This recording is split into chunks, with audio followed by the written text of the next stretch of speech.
one word from God can change your life. You're listening to Daily Prophetic. There are times when we're very aware of our brokenness. We're very aware of the way in which things have been broken apart.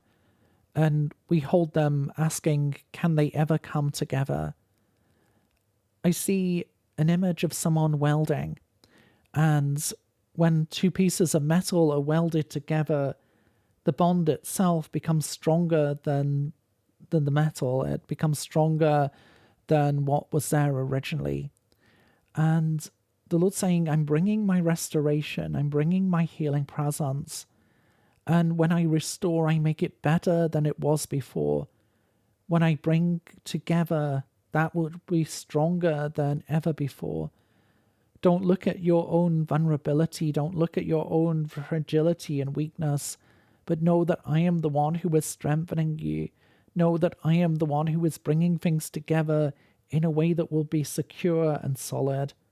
Trust in me and allow me to work, for I'm restoring you.